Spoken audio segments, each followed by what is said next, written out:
Ang pagdiriwang ng taunang sinulog sa Kabangkalan City, Negros Occidental, sinimulan sa isang taimtim na misa. Kakumpisar ako sa Diyos.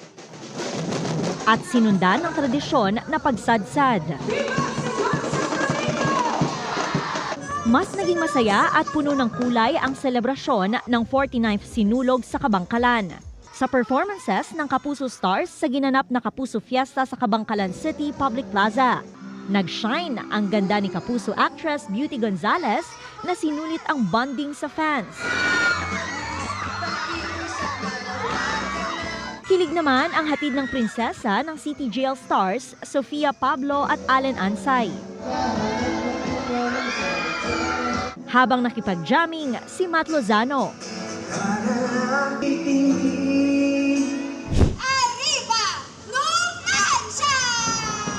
Introduction pa lang, performance level na ang ipinakita ng 17 mga kandidata ng Binibini ng Kalibo Ati-Atihan 2025 sa kanilang Sadsad-inspired production number sa Kalibo Pastrana Park.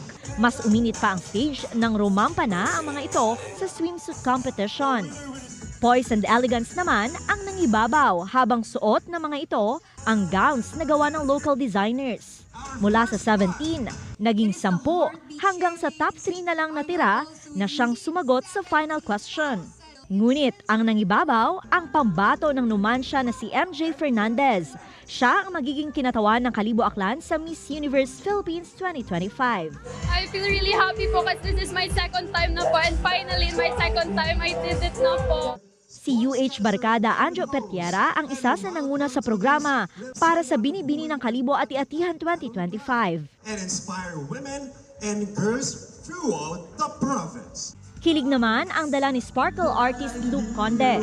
Parehong first time sa Kalibo Aklan ni na Luke at Anjo. At wish nila makabalik ulit upang masaksihan ang Mother of All Philippine Festivals. Mula sa GMA Regional TV at GMA Integrated News, Zen Kinatang Sasa, nakatutok 24 oras.